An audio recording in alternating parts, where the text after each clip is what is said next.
that moment when everything gets quiet and people look at you.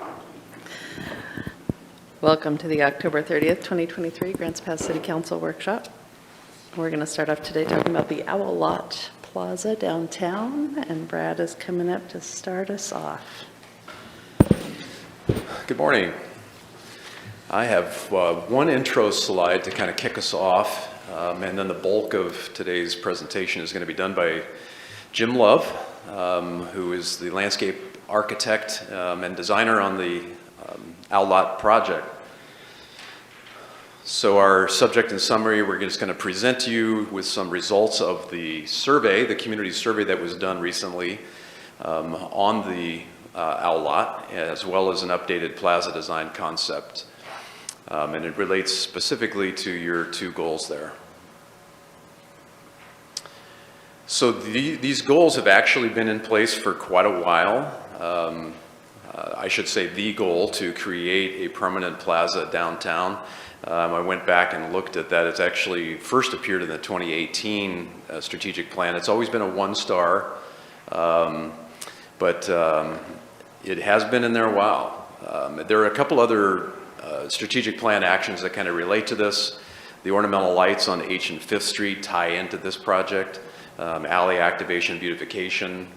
As you know, the Owl Lot is adjacent to one of our alleys, so there's a little bit of overlap there, and then supporting the continuity of community events. That's very much folded into the survey that we did in terms of how the Owl Lot could be repurposed for some existing and maybe some new community events. In October of 2022, the Central Business District Vitalization Task Force, they submitted their final report to you that had a number of things related to downtown, and we had a workshop on that. There wasn't a lot of discussion per se exactly about what that particular group wanted to see, but they definitely supported the terrain architecture plan for downtown, which incorporated this plaza as well as street trees and benches and lighting, some other things. So the task force did talk about it in that respect. And then in December of last year, you directed staff to proceed with the preliminary design of the plaza. And then in March, a call for proposals was issued. And then in April of this year, James Love Landscape Architecture was selected as our consultant. James, just to be clear, terrain, he did work for terrain architecture before. He's on his own now. So when you see terrain, that was before he switched his hats. So we got some continuity there in terms of the original downtown plan and some of the work that was done there since Jim was involved with that. So we benefited from that. But I guess, Jim, if you want to come up, and then he'll walk you through that, and then I'll finish off with a couple of financial discussions. Use the down there. Down? Okay. First, good morning. I want to thank city staff, Mayor Bristol, and the council for making this project a priority and keeping it moving forward. It's going to be a really nice addition to downtown, I think. So just a quick step back on the community outreach. We kicked off the community outreach back in June with Porch Fest. I was at Porch Fest for about 4 hours with a table and got a lot of really good feedback from public, and a lot of excitement, I think, was started at that point. And then going into July, the online survey was put together with city staff's help. And the first version of, well, not the first version, but the first, it was sent out with the utility buildings in mid-July, and at that point it also went live on Facebook. And then also some boards were placed at the Downtown Welcoming Center that had QR codes on them, and people were able to take the survey at that point. So over 42 days of the survey being live, we received just over 1,000 responses, just over 1,000 valid responses. And there were a handful of of responses that were not completely finished, and those were not counted in the final results. So just walking through the online survey results real quickly. The bulk of these kind of focus on the actual physical plaza and Fifth Street itself.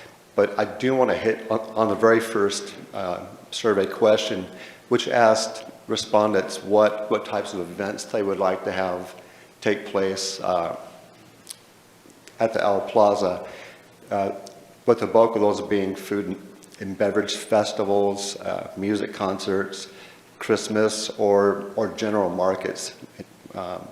And then also incorporating the Owl Plaza in First Friday events. Second question dealt with the two options that you've seen previously, the curbed version and the curbless versions. The responses, it was very, very strong towards the curbless version of the plan.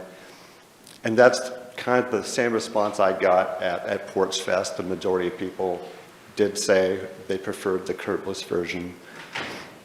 And then going on to what people liked about those two versions, more openness in the curbless version, and that kind of a freedom of moving through the spaces to the plaza and out into Fifth without having curbs and obstructions in the way. People did feel that the curbed version might have more safety if there's people on the sidewalks and keeping vehicles within the confined space of a curbed street. They also pointed out that they liked the more shade by having trees in the curbed version, which going on to the next one was what features you want to see in the Owl Plaza. Shade was an overwhelmingly preferred aspect to it. Then also public wanted to have some seating opportunities, public art, and specialty lighting.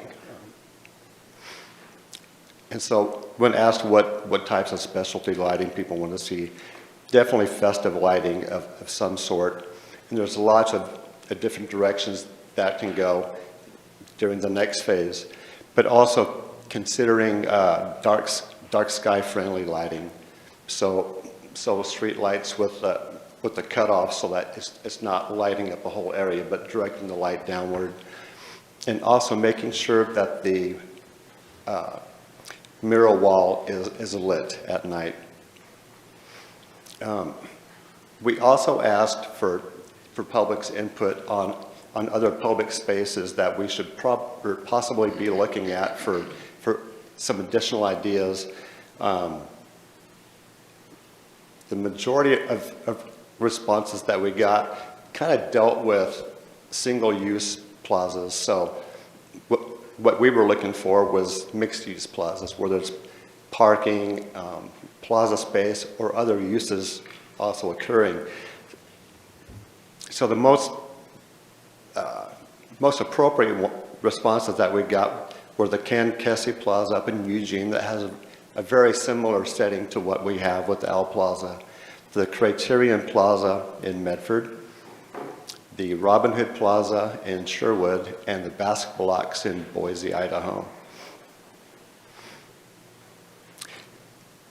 We did ask in question number 7 if there's anything else that we should be considering as incorporating into the Owl Plaza. You got a lot of responses. I don't know how many pages of responses, but just a couple hundred varying responses. So I went through and kind of broke out the responses that were more similar, I guess, to each other. I won't go through all of these necessarily, but I will point out that there were some responses that had multiples, I guess. And there was being, for instance, the entrance off of 8th Street, considering that to help the flow in the plaza or parking lot. I did look at that very early on in the process, and in doing so, we would have lost 3, if not 4 parking stalls for downtown. And knowing that that's a priority, I passed over that pretty quickly. A lot of people wouldn't have a restroom downtown. It just so happened that the city opened up the restroom just across the street, right in the middle of the survey process. And there was also a lot of interest in incorporating a water feature of some sort. We steered away from water features just because there's a lot of maintenance and issues that can come from having a public water feature downtown. Excuse me for one moment here.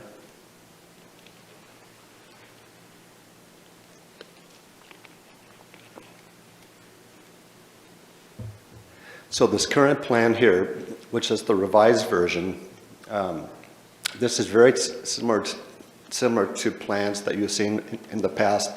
And I won't go over every item on this, but I do want to point out some of the primary changes that we did incorporate in this. Just going back to the survey, shade was a priority. So we did look for ways of incorporating more shade into this concept plan, and that comes in the form of a shade sail structure.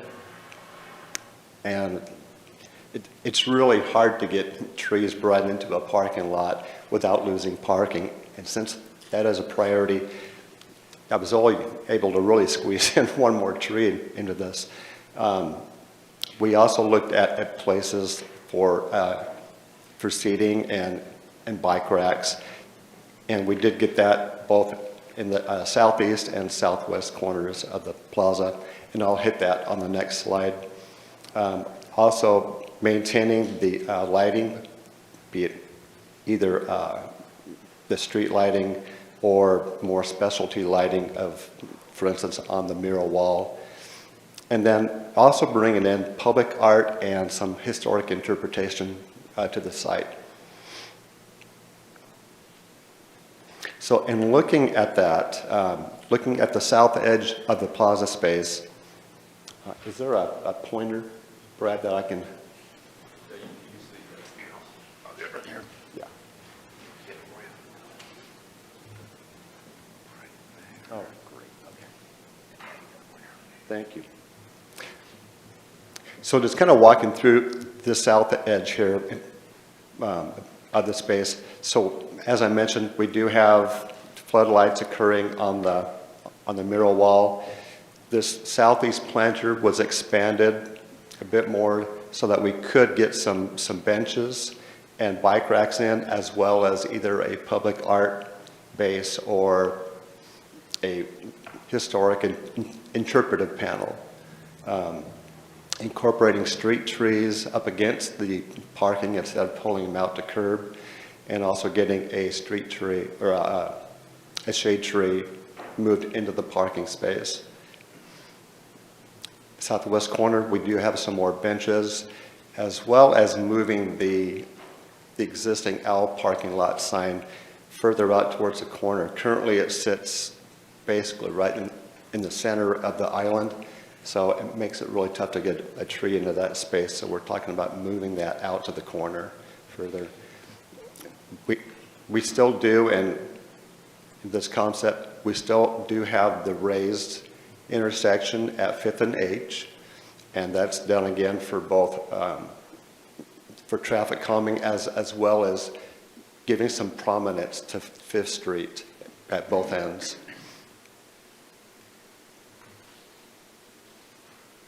Looking at the west edge of the plaza space, I did touch on the fact that we now have a shade sail structure in place. Could not fit more trees into the parking lot, not without losing parking stalls. So we do have this structure, and that was influenced by the plaza up in Sherwood, Oregon, the Robin Hood Plaza.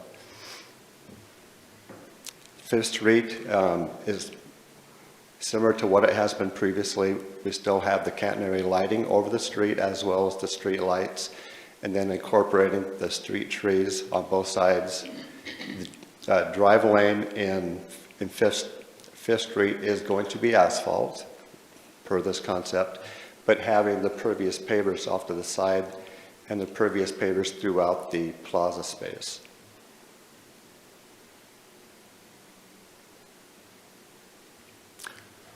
Just touching on the actual physical shape of or form of the plaza space, looking at a section through this, the plaza space is essentially one level, minor grading, but it will be pervious paving, so we don't have to get all the infrastructure of inlets and things for stormwater.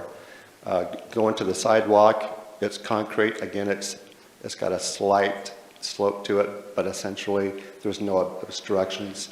And then going to the street, parallel parking on the sides would be the pervious paving, and asphalt drive lanes with the street lights, street trees, and the catenary lighting over the street itself. And then finally, this is how we envision the Owl Plaza being. It's much more inviting of a space. We're meeting the public's request to have more shade in this. And essentially, it's setting up this space as being downtown's living room space. And I think Brad will go. You got some more information?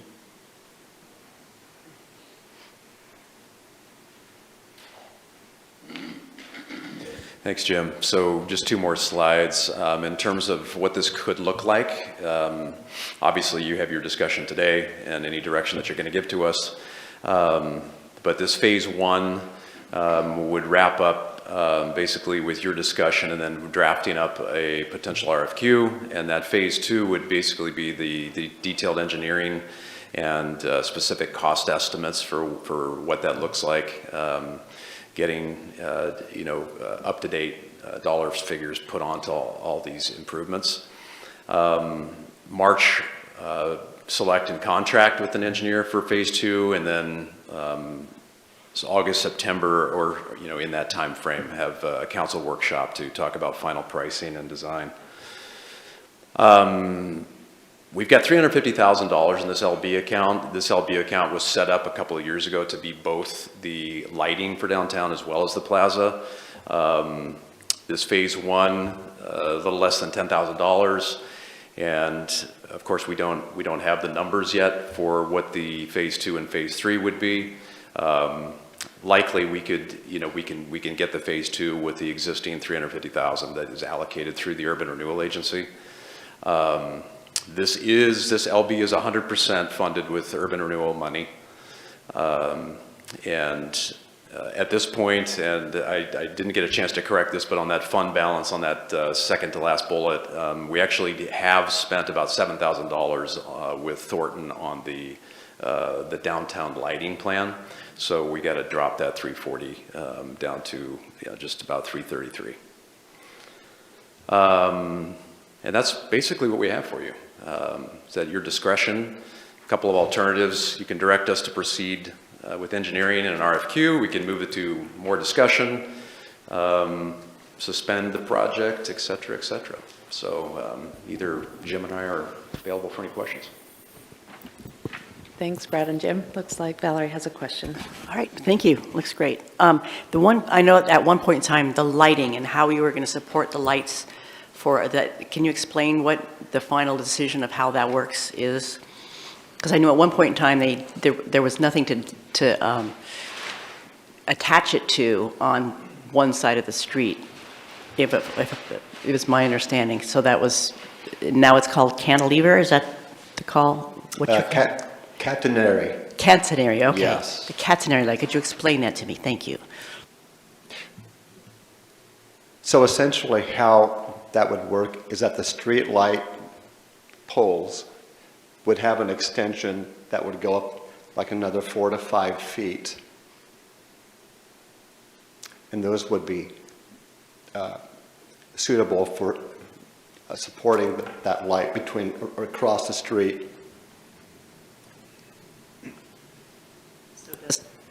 So I'm assuming it starts at H and moves and then stops where like the Christmas tree lighting goes? I'm just kind of looking at exactly how that factors in. Right. Okay, so how I've got it shown now, and it's intentional. We only did the south end of Fifth Street, primarily because I believe there was some concern with the fire department and possibly needing access to the second stories of these two buildings here. So it's down at the south end, and I kind of prefer that actually because it kind of makes this whole area become more festive. It gives a prominence down there. But the cables would extend diagonally across Fifth Street with the light in the center. I can show you real quickly. We do have some supplemental slides. I can show you kind of what that looks like in a real situation. So something like this. I was wondering what those stars in the middle of the street were because I couldn't imagine putting a pole there. So they actually just come together there and then there's an extra light. Okay. Yes. Thank you for that picture. That helps. Mm-hmm. Other questions? Rick?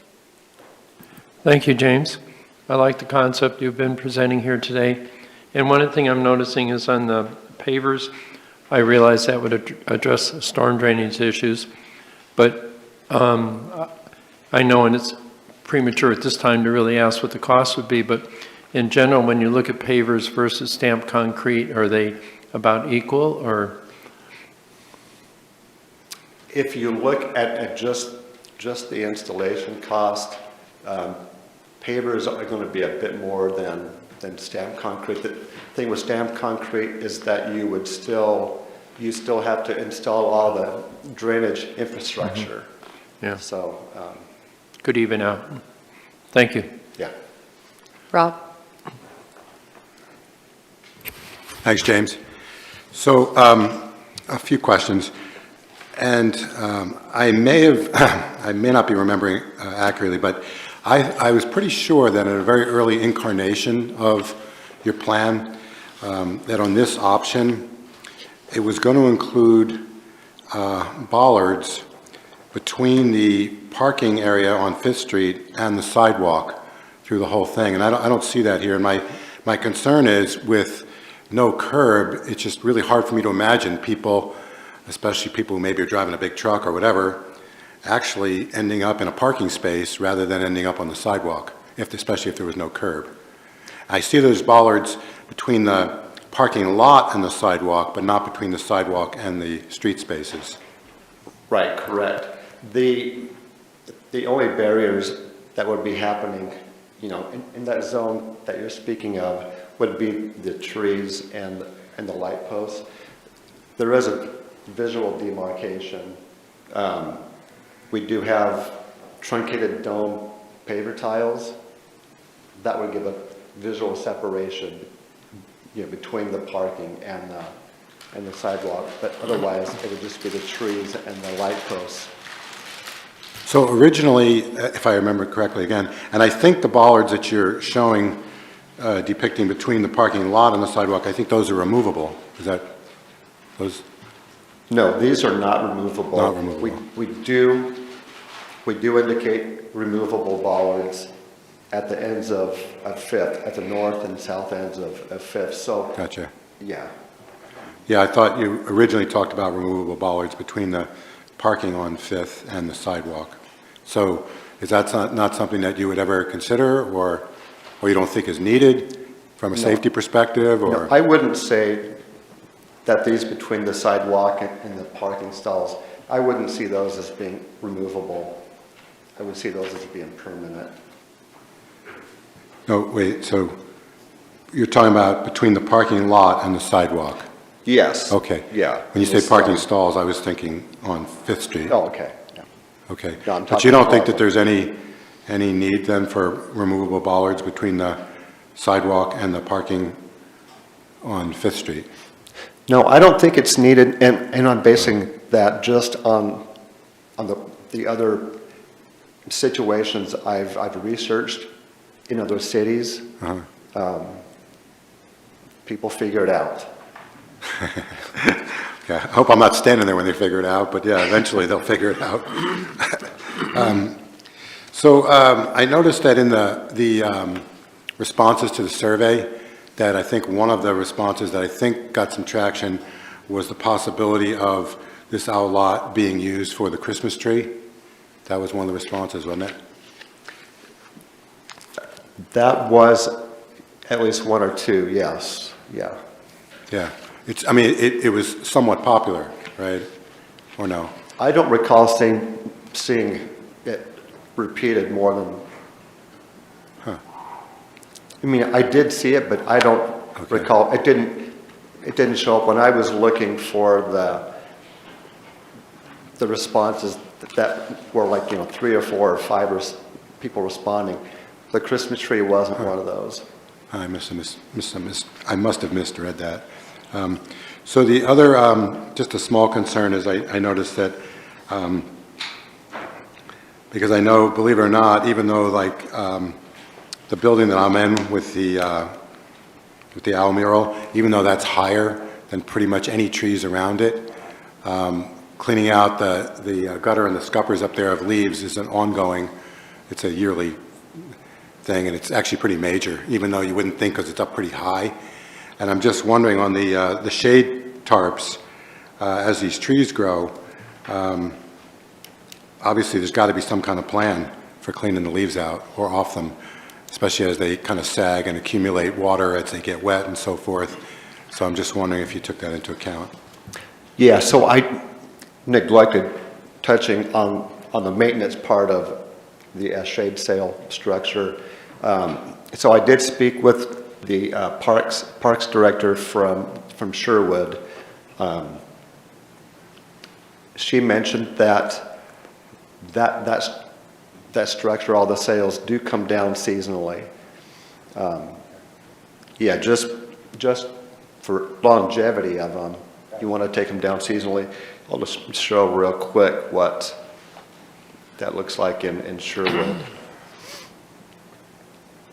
So this is what they have in Sherwood at their plaza. These lay out really nicely up in Sherwood, just based on the configuration of their parking. We could have something very similar, though. So ours would be up like 6 months of the year, something like that? It would, yeah, I would guess from May through September, October, probably, yeah. just in that season when you want to have shade, yes. Okay, great, thank you. And also, the total number of parking spaces now compared to this configuration, what's the numbers on that? We gained one or two, I believe, yes. We did not lose. Brian? Yeah, thanks, Jim. I think it's coming along nicely. I'll try to roll through these really quick. So the curbless design, does that mean that it is flat from street to sidewalk, or is there like a rolled slight elevation? It's just totally flat? It's totally flat, minus a 2% slope somewhere, yes. Okay. Looking at this slide here, I was focusing on the truncated dome tiles that would be separating the parallel versus the sidewalk spaces. But this is essentially what it would look like from Fifth Street going over towards the sidewalk. Okay, great. And then just to follow up on this, the lighting over the street, there's going to be those fixtures where the cross section meets. Are there also going to be string lights along those lines, or just the center fixtures? For this concept, just the actual center catenary lights would be But of course, most cities do incorporate the string lights across as well. Yeah, I saw that one photo that you showed did have both the center light and the string lights on it there. Correct. Is there a reason that we don't want to do that or shouldn't do that? At this age, I'm trying to keep things just kind of at the basics, the structure. Specialty things would follow along, I think, in the next phase.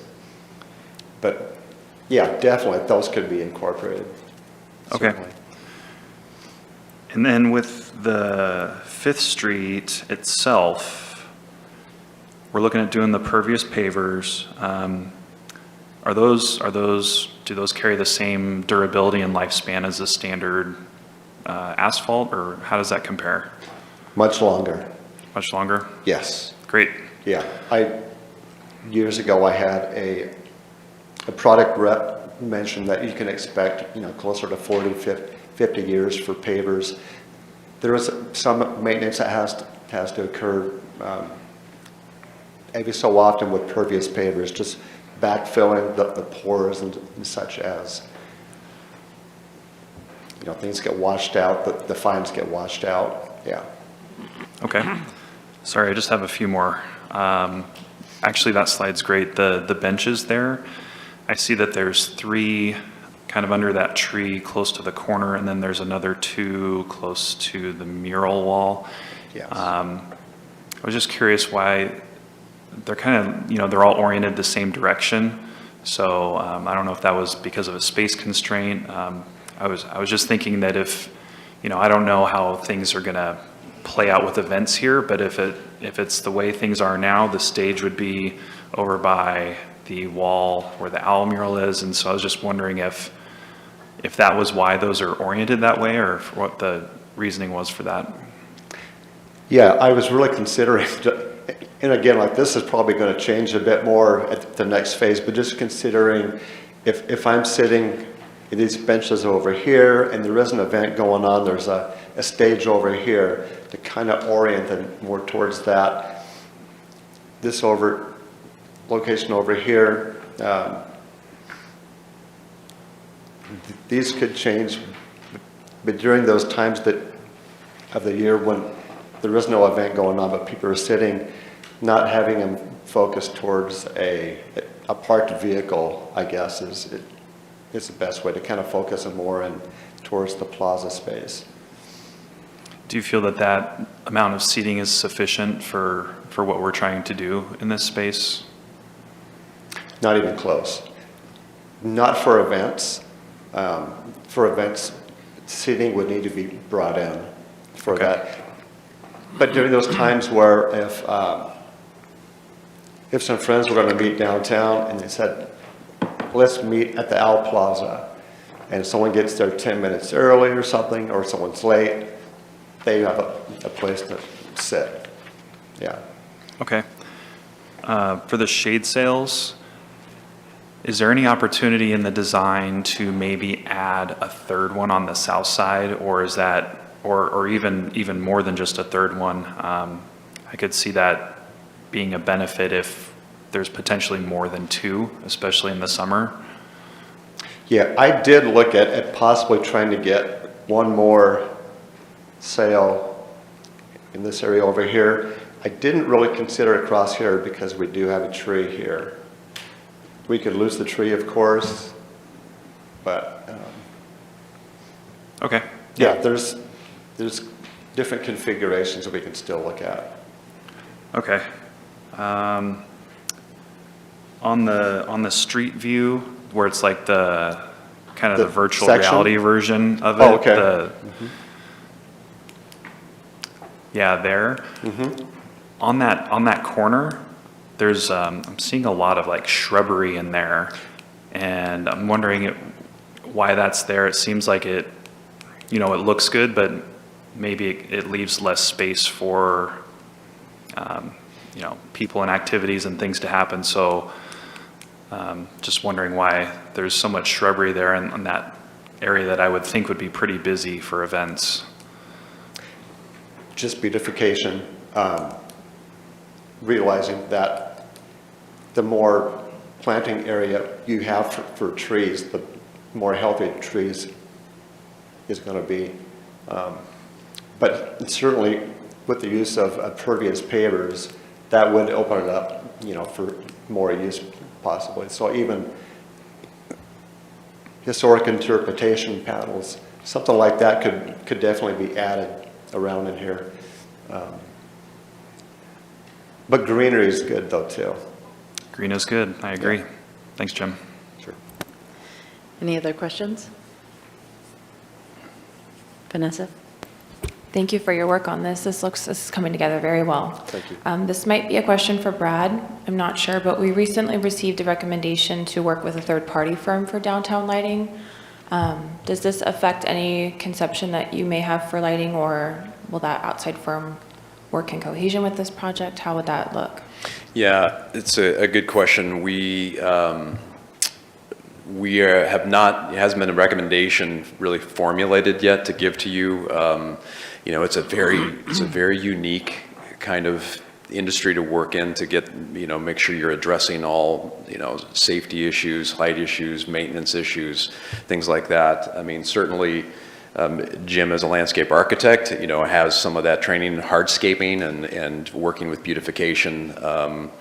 But at this point, we would go out for that other one and then just, ensure that there's going to be bringing this project into it,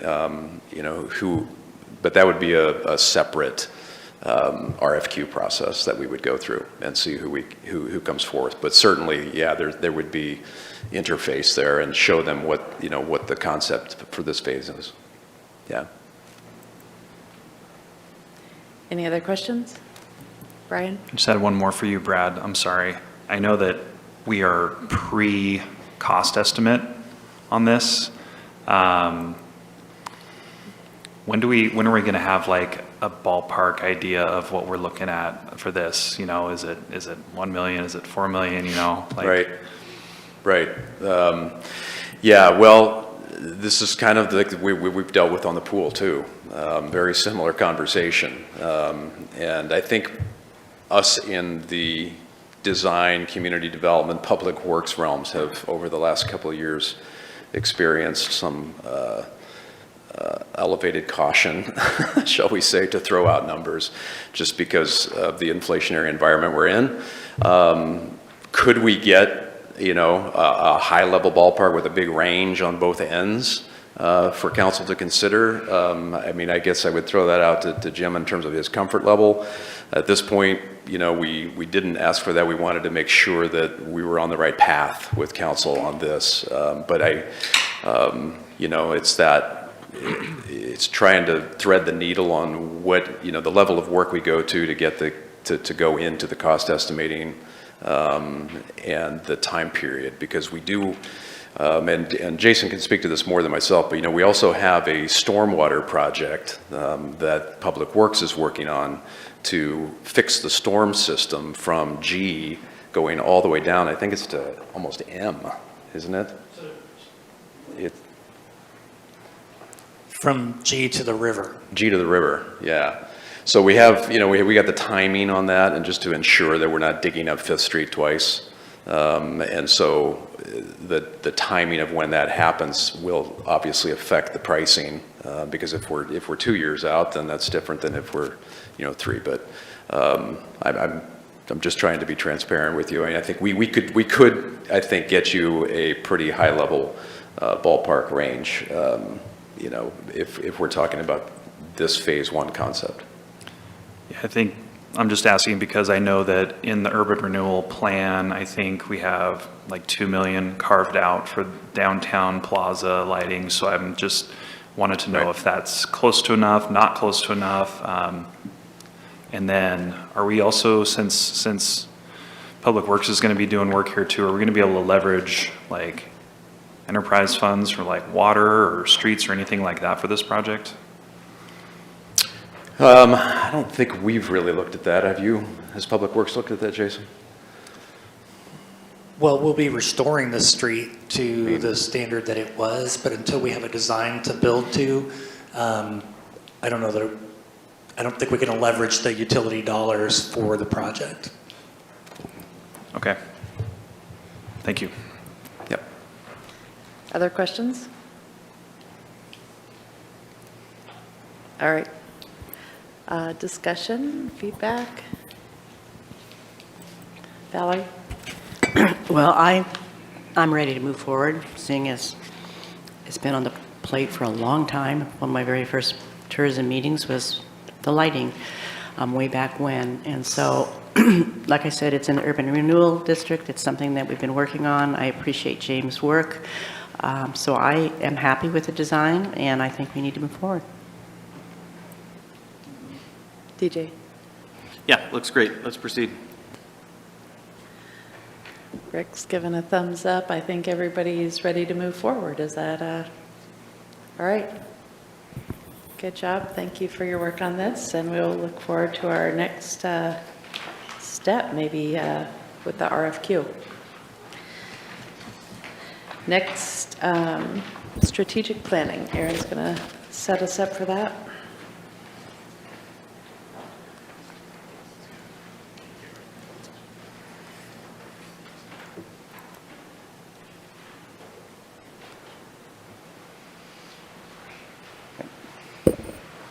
Good afternoon, Mayor, Council. I'm here to intro the topic for your discussion on strategic planning.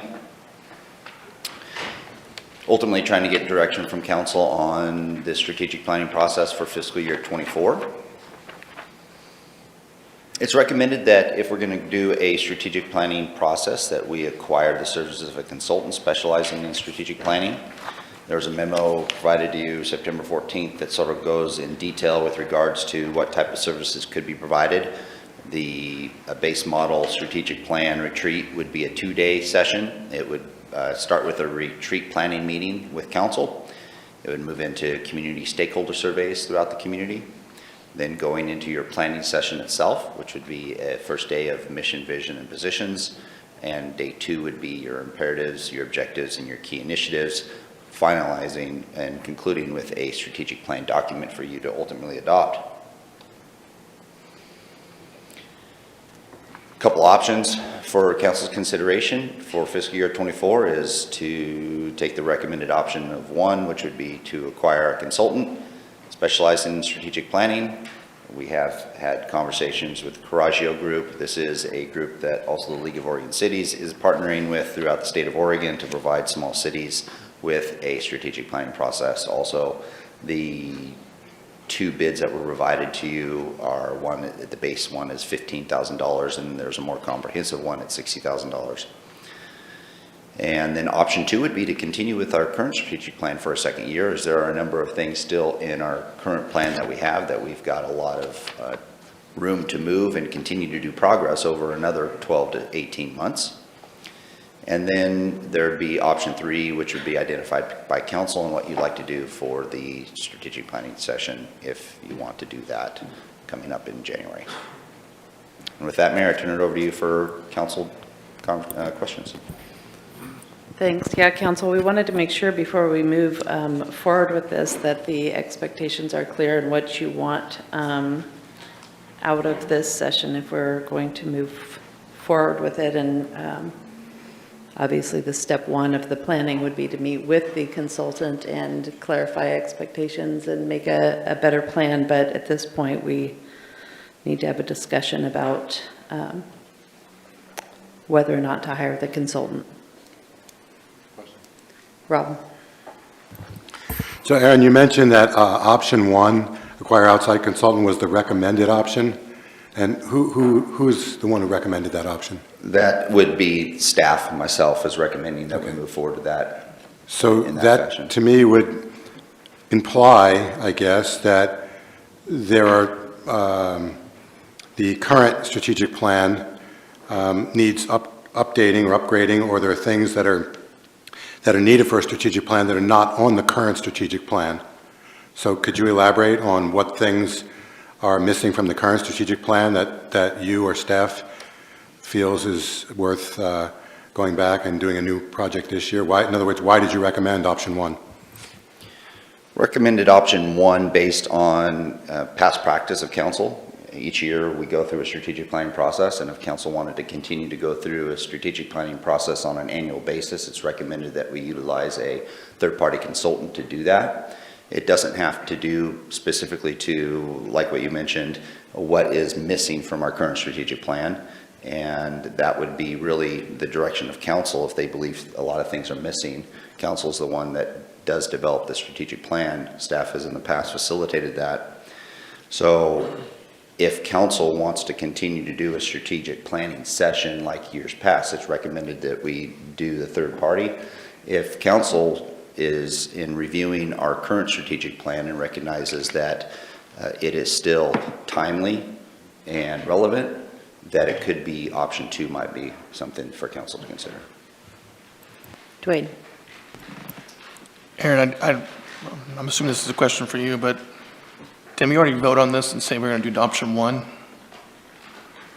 We didn't really vote. Go ahead, Mayor. Oh, well, we didn't really vote. We did have this discussion previously. We had 6 counselors present, and I believe there was some very tepid support, I would say, for this option from 4 or 5 people, but it just didn't feel like a majority. And to me, if we're going to do something different than what we've done in the past, and if we're going to spend money to hire an outside consultant, we need to have some clear goals for what we expect out of this process. So yes, we did have a very similar discussion before. Brian. Yeah, thank you. I think I'm just looking for a little bit more clarification on this recommendation because in the past, staff has facilitated strategic planning, and staff is saying if we want strategic planning to continue, we should hire an outside consultant. So I just want to be clear why staff is recommending an outside consultant to facilitate as opposed to having staff continue to facilitate.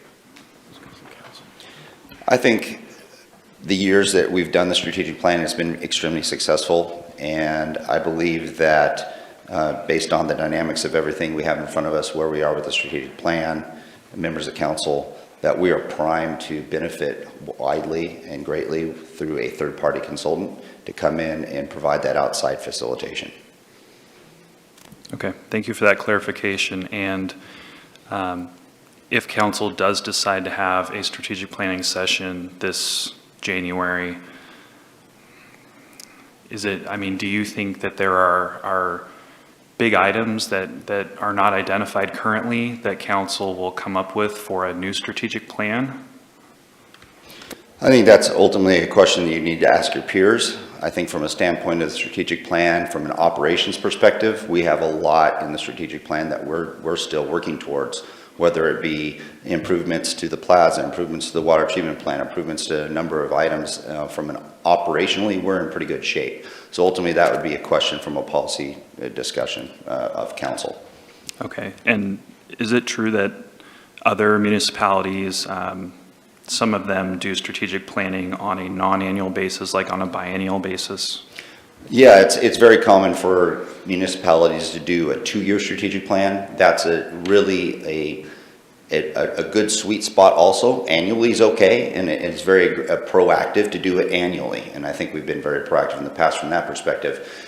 2-year plan is nice because it associates with a lot of the projects that do take longer than 12 months. It also is an opportunity to gel a little bit more with the budget and what you may be able to project out. As our budget shows, we have an adopted budget, and then we have a proposed budget or a recommended future budget that we're looking at, which only goes out another year. And so that would be the alignment. That would be okay if you did a 2-year strategic plan. It sort of mirrors with the 2-year budget projections that you're looking at also. Anything above and beyond that, you're really way out there crystal balling it. Yep, okay, thank you.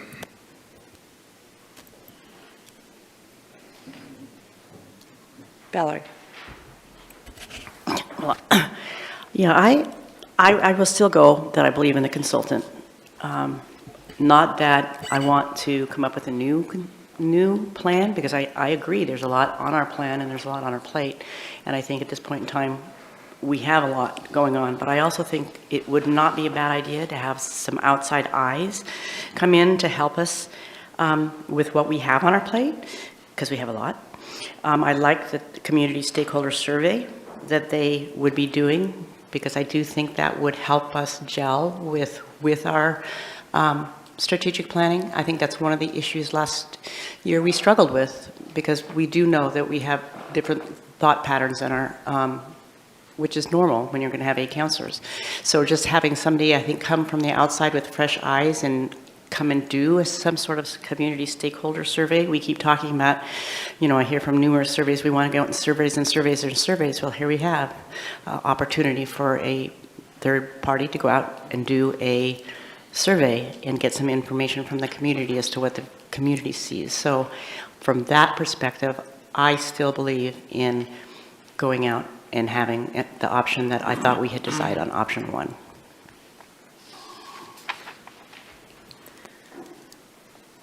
Rick? I would also endorse the comments that Valerie's made. I think it's good every now and then to have a fresh perspective and somebody from the outside come in and just look at things. Thank you. Rob? Yeah, I think that having someone from the outside come in could be of some value. I also think that there's a good chance. I know that not only do some cities do it every other year, some cities actually even do their budgeting every other year. I think Roseburg is one, if I'm not mistaken. But I could see potentially doing a strategic plan on even number years after a general election. There'd be new councilors potentially every general election.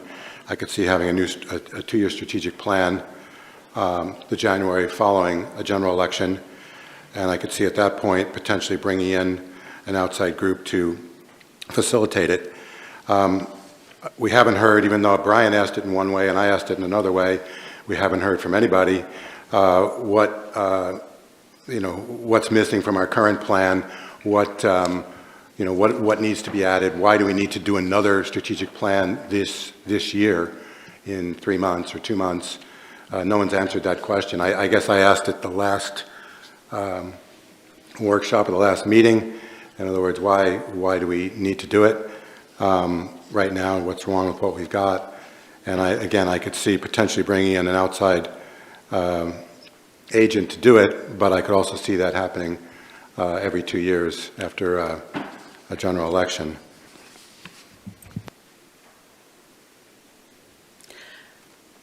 All right, well, I'm going to just ask somebody to make a motion to go one way or the other, and we'll vote on it.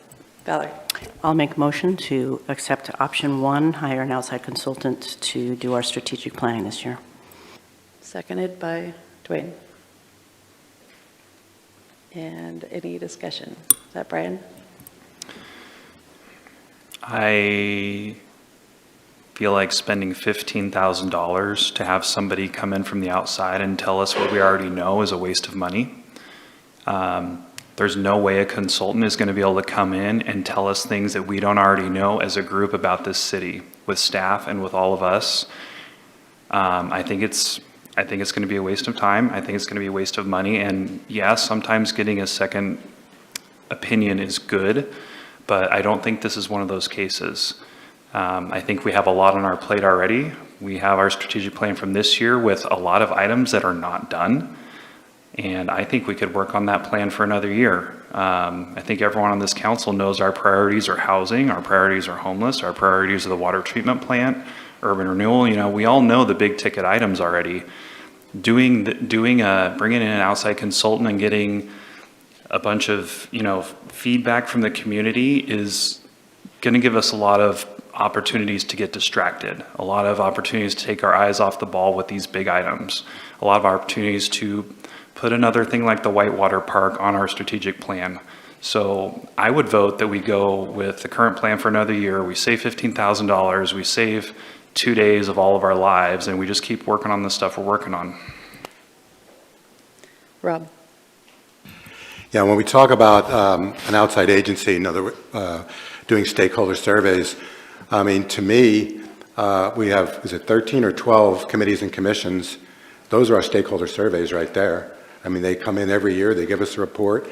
They've got their finger on the pulse of parks or or arts, or historic, or whatever, and those are the people primarily that we are taking suggestions and direction from, and I think that they are probably reasonably representative of the quote-unquote stakeholders.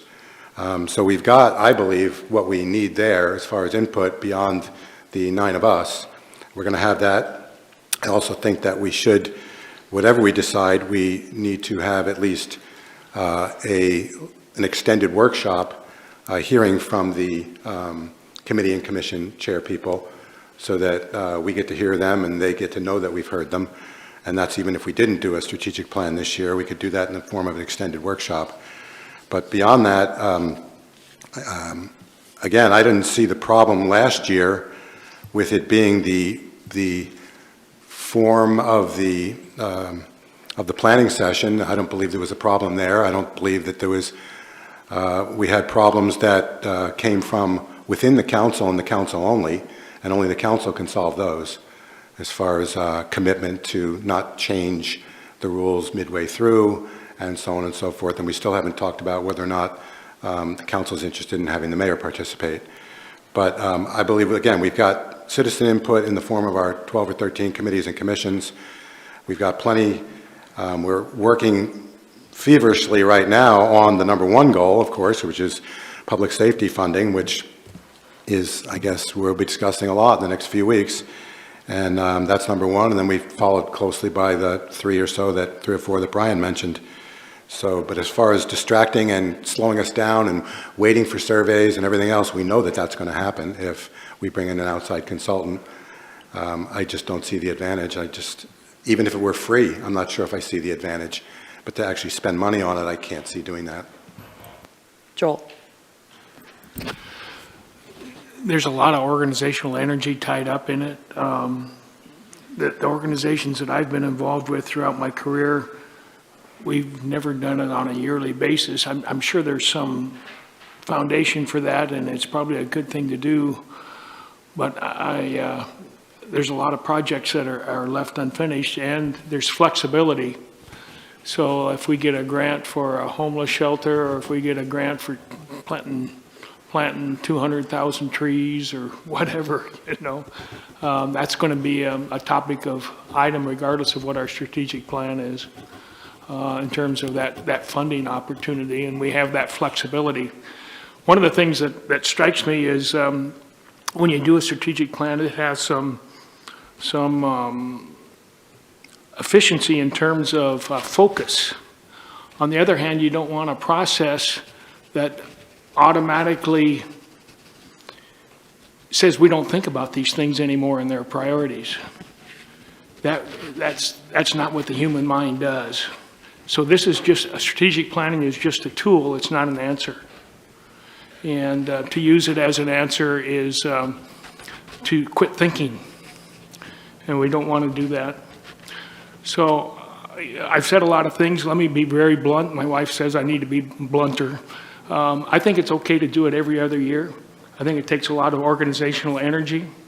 What we want the city to look like 20 years from now, and how to get there is a very valuable experience. But I don't see the marginal value of doing it every year. Any further discussion? Vanessa? I would also agree with Councilor Pell that the mayor deserves to hear today and in the most advanced notice possible if this council is interested in her participation next year. Specifically, would like to hear from those that made such a large deal about it this year. All right, well, I think first things first, we have a motion on the table to discuss moving forward with option 1. Is there any further discussion on that? All right, Valerie, you made the motion to move forward. How do you vote? Yes. And Vanessa? No. Rick? Excuse me, Joel? A respectful no. Brian? No. Rob? No. Rick? No. DJ? Yes. Dwayne? I don't think it matters at this point, but I guess yes. All right, motion failed 5-3. And so barring that, I guess we have to decide whether we're going to skip strategic planning for a year or do something different. Brian? I think my recommendation would be, well, I guess I'll just make a motion to continue with the current strategic plan for another year, and in addition, to have either a workshop or some sort of half-day session where we do still hear from the committees and commissions, so we know what their priorities are, so we can incorporate them over the coming year. Second, is that seconded by anyone? Vanessa? Okay, discussion on that. Val?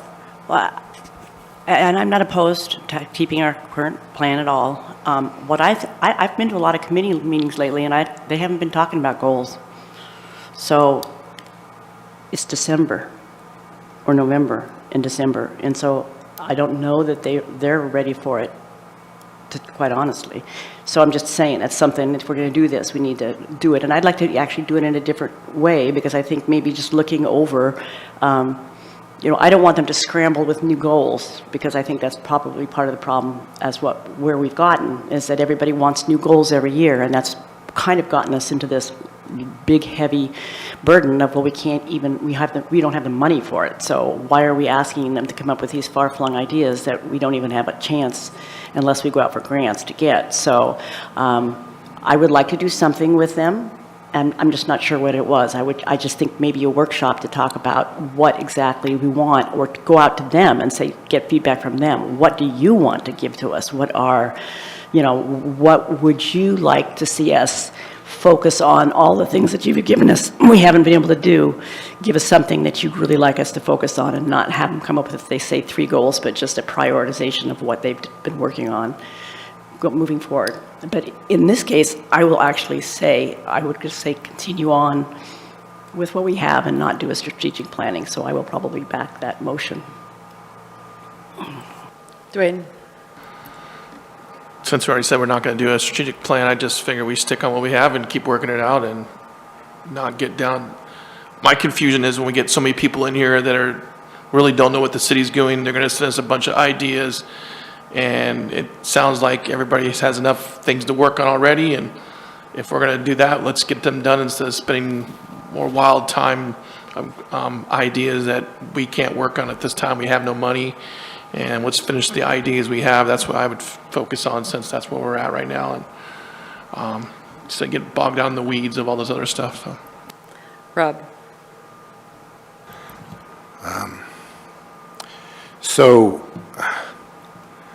if I heard Dwayne correctly, he's essentially saying not to bring the committees and commissions in.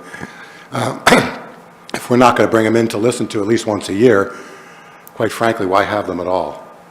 I mean, we have them to serve us, to serve the council, to work out a lot of different things. And lots of times it's often not just items that end up on a strategic plan. It's ongoing items or things that have actually come up during the year, whether it was, I'm trying to remember which group handled the pump track over at on B Street. That wasn't something that was on anyone's strategic plan. It was something that came up during the year that the committee, I believe, if I'm not mistaken, they kind of came up with their own funding for it. So those committees and commissions are valuable, and listening to them is what we need, unless there's a counselor up here that knows everything and doesn't need the input. I'm not that person, but so I'd like to hear from the committees and commissions, even though it's not going to cause any giant direction shift in any major way. I think that what we do every year is that is what they do. They give us their top 2 or 3 things that they're concerned with. That way council knows they're concerned with it.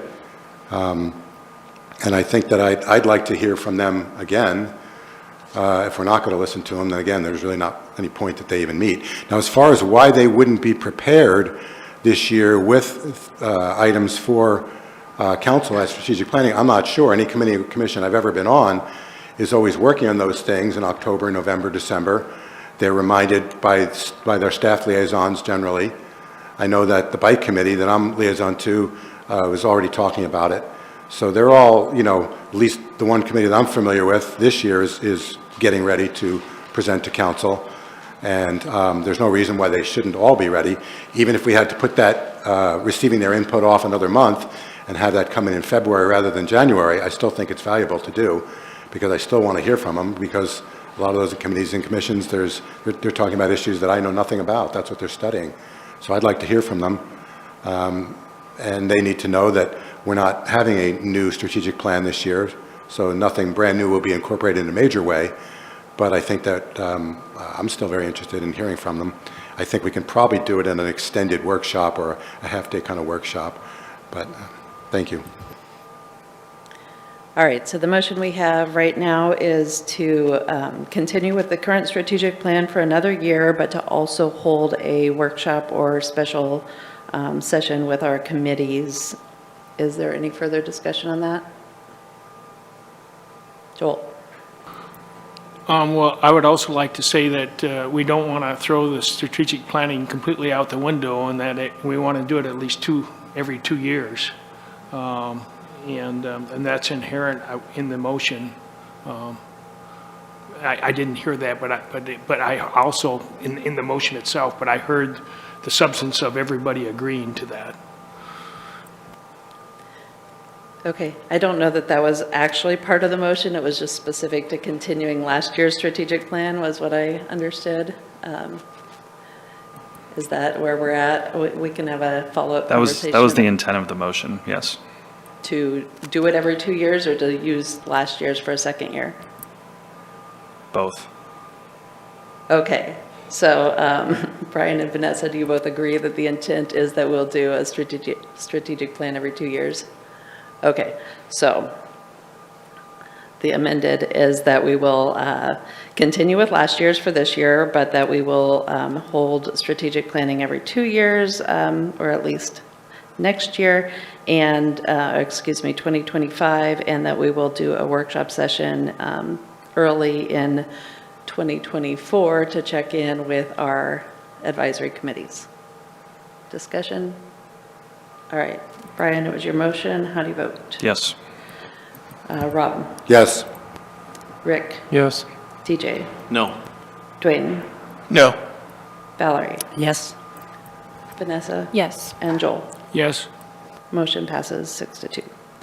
That is what we will do going forward, and